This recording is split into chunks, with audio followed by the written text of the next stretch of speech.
Hi,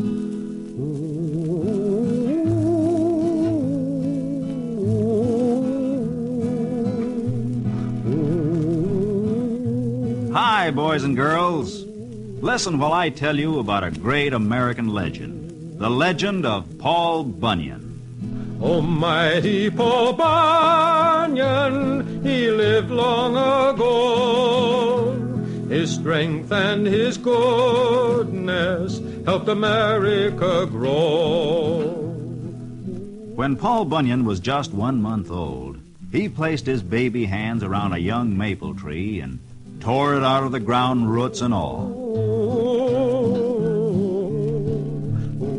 When he was only 18, he was already 25 feet tall and weighed 800 pounds, all bone and muscle. He took one look at the deep forests of the West and found his job, to chop down the trees to make room for cities, farms, and people. Come all you sons of freedom that run the forest stream. Come all you roving lumberjacks and listen to my theme. We'll cross the roaring rivers where the mighty waters flow, and we'll roam the wild woods over, and once more a lumbering go, and once more a lumbering go, and once more a lumbering go. We'll roam the wild woods over, and once more a lumbering go. Paul Bunyan was so tall, he covered miles with every step. Why, one day he started walking across the country. He walked across Ohio, Indiana, Illinois, and then stepped into the state of Wisconsin. There, he met an old farmer, his head bowed down with grief. The farmer told Paul his story. I'm going down the road feeling bad. Oh, my crops have failed and now I'm feeling sad. My family is hungry and we have no place to live. I'm going down the road feeling bad. And with 5 blows of his axe, Paul Bunyan cleared a space of 10 miles for a brand new farm. Thank you, Paul Bunyan, cried the farmer. You're welcome, said Paul, as he took an extra big step and walked from Wisconsin into Montana. La la la la la la la la la la. There he stood around smiling as a group of pioneers came through in their covered wagons, singing a song. Did you ever hear tell of sweet Betsy from Pike, who crossed the wide prairies with her lover Ike, with 2 yoke of cattle and 1 spotted hog, a tall Shanghai rooster and an old yellow dog? Hoodle-dang folio-do, hoodle-dang folie, hoodle-dang folio-do, hoodle-dang folie, hoodle-dang folio-do, hoodle-dang. But Paul Bunyan's biggest job was still to come.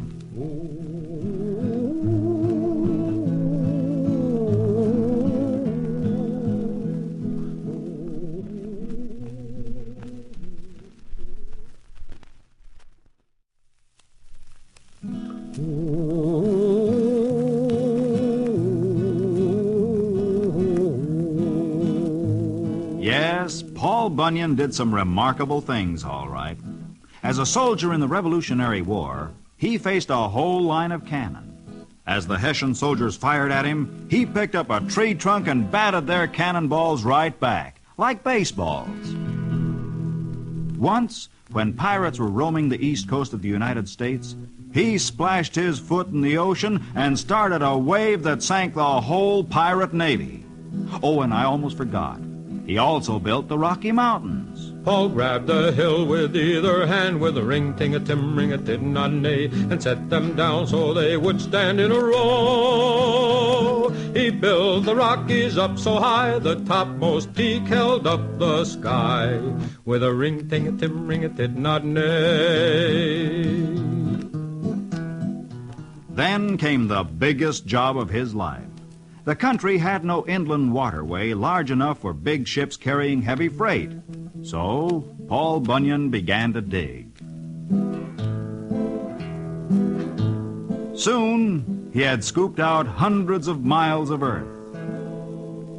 Now he wanted rain, so he clapped his hands together. And down poured the rain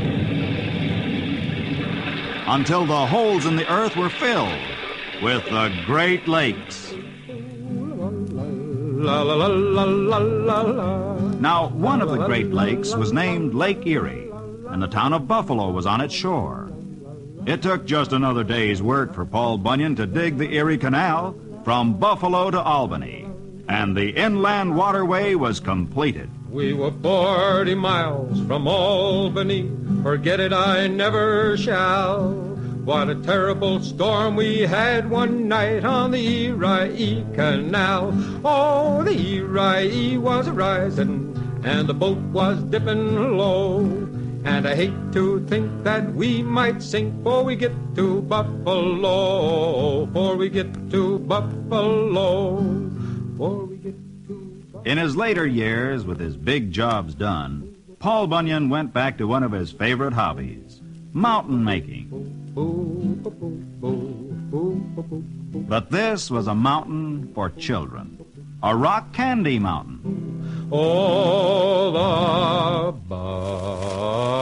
buzzing of the bees in the popcorn trees near the chocolate ice cream fountain, where the jelly beans grow and the milkshakes flow down the big rock candy mountain. Oh, the children eat their fill of the whipped cream hill, and no one's ever counting. There's so much to eat, life is one long treat on that big rock candy mountain. Did Paul Bunyan really live? Well, nobody knows for sure. Remember, I said this was a legend. But true or not, it's kind of fun telling about Paul Bunyan. Oh, mighty Paul Bunyan, he lived long ago.